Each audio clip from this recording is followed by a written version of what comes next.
Hello everyone, Zane here and welcome to another Final Fantasy XIV video. Today I'm going to show you guys how to make even more gil with the Occult Crescent.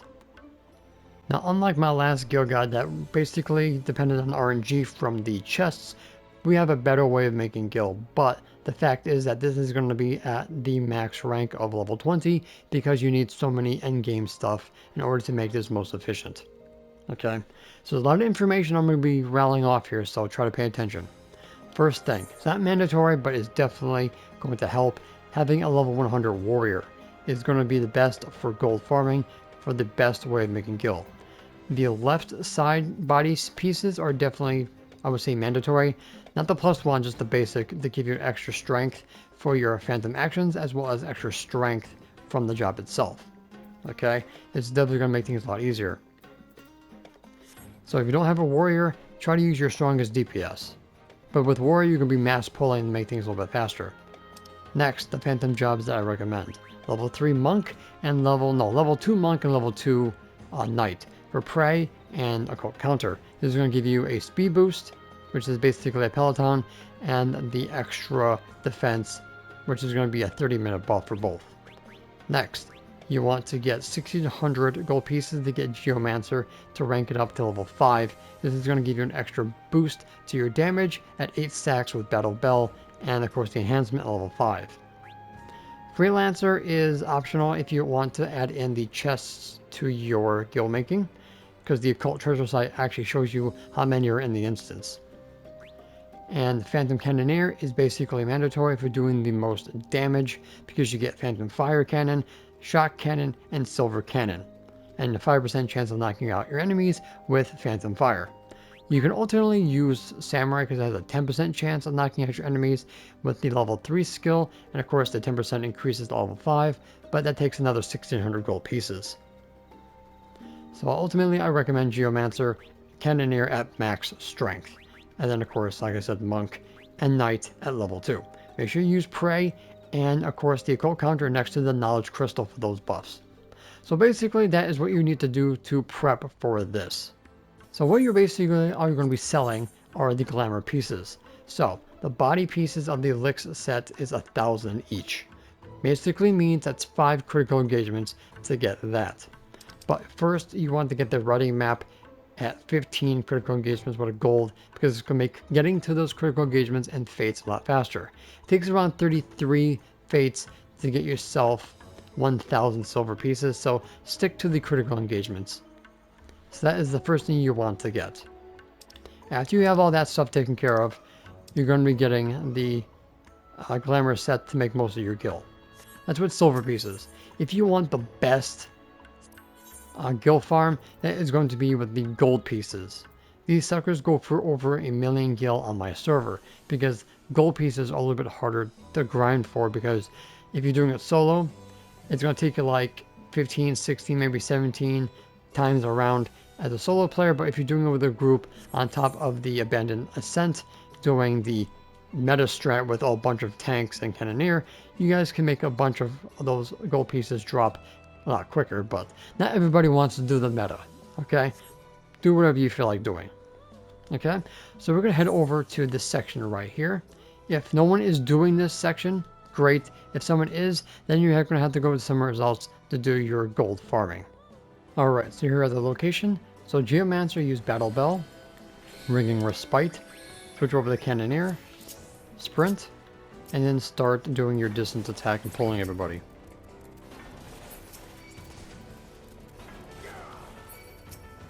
Try to get your Mithril Tempest, so you get your buff. So every single time you get hit, you get the Battle Bell buff, up to 8 stacks.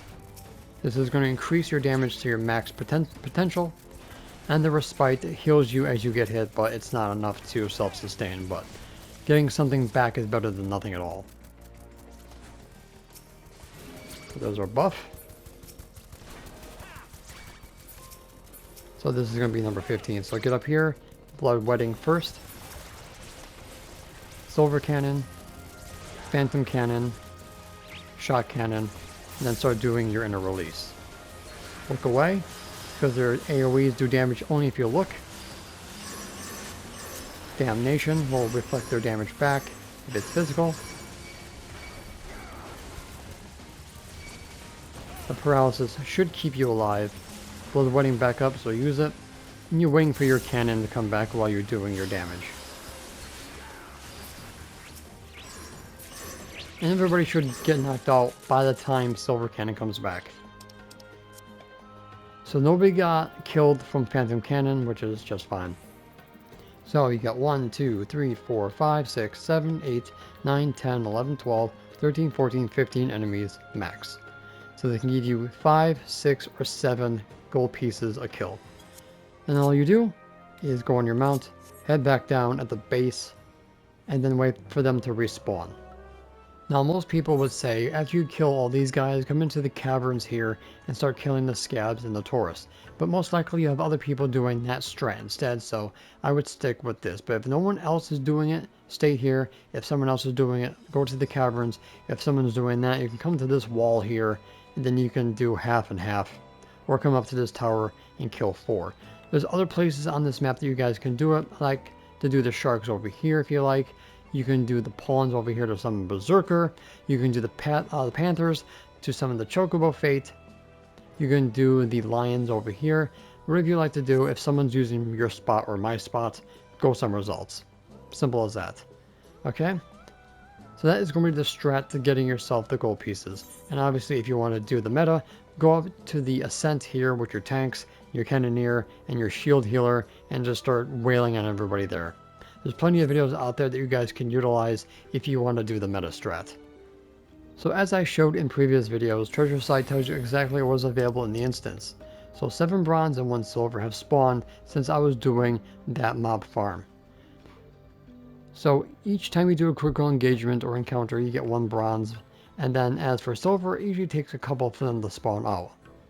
As for fates, I think it takes like 2 just to spawn 1 bronze chest. There's 30 bronze maximum with 50 locations and 8 locations for silver, which are static.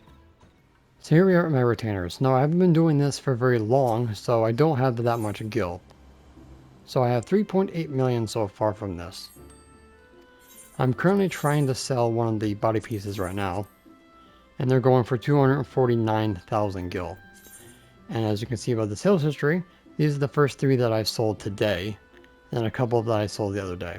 So they're stabilizing so far until somebody comes around and just bombs everything. But because the fact that there's so much effort that goes into this, they most likely will stay high priced. Alright, so the body pieces from the gold are going for 1.1 million gil, and I have sold at least 2 so far. One was today, and the other one was on the 10th. So I've been doing this since the 9th. So about 3 days, or 4 days ago. Now, the reason why you want to do silver and bronze chests is because the other items I have here. Jet Black Die, the Gabriel Mach 3, the Parasols, the horn from Del Riata, the other horn from Eureka, and of course the Twirl emote, which comes out of the gold chest from the pots and the bunny fates. If you're lucky enough to get them, obviously. So you want to make sure that you do your chests that are open world chests, as well as the pot fates as well, to get the other items while you're working on getting your gold and silver pieces. Now the other reason why you want to do the bronze and silver chests, or just the bronze anyway, is that if you're lucky enough to get a fortune carrot, you can sell them for over 1 million gil as well, because they are used to get the bunny chests, which only give you 200,000 gil. And basically the loot is the same as the silver chests and the pot fate chests, so there's not really much you can get from the carrot chests. So ultimately sell them for over 1 million gil. I don't know what they are right now, I have to check, but yeah, this is another reason why you want to make sure that you do your chests as you're doing the other methods. If you go online, the wiki tells you exactly everything that can drop and the percentages that they will drop from.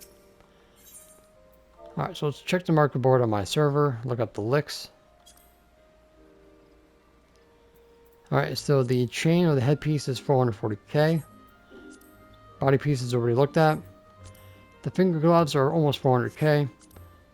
The leg pieces are almost 300k. And the boots are almost 500,000.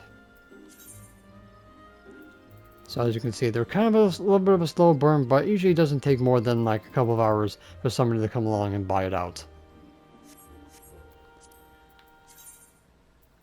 Yeah, not too many people bought the pants. The hands, there's a few. Chain, not too many, but a few people bought that. And the body, as you already saw, a lot of people bought the body pieces. Here we got the Tycoon set, which is basically the same thing, 1,600 pieces. So the headpiece is 1.1 million. A couple people bought those. The leotard, 1.2 million. A lot more people bought the leotard. You got the gloves, which is 1.1 million. A couple people bought that. You got the tights, which goes for a little bit over 1 million gil. A few people bought those, which is very nice. Definitely went up in price past the 11th. Then you got the bootlets, which is 1.5 million, and a few people bought those. And now we'll look at the final glamour set. And now for the final set that I cannot pronounce. So the hairpins, this is going for 2 million. And a couple people have bought them out since the content came out, which is not bad. We have the coat, which is one of my favorite things, because it looks pretty cool, which is 1.2 million. Undercoated from 4 million, which is obviously reasonable looking at the sales history. This person decided to cut by half like an idiot. Don't do that, please. The van braces, only one hit on here, which is almost 2 million. A lot of people bought those. We got the skirt, which is horribly undercoated. I don't know why you're putting more than one on here. And other people decided to undercut it even further. Yay, awesome. People just love losing gil, I guess, for all the hard work that they put in. And then you got the boots, which is 1.8 million. So it's not bad.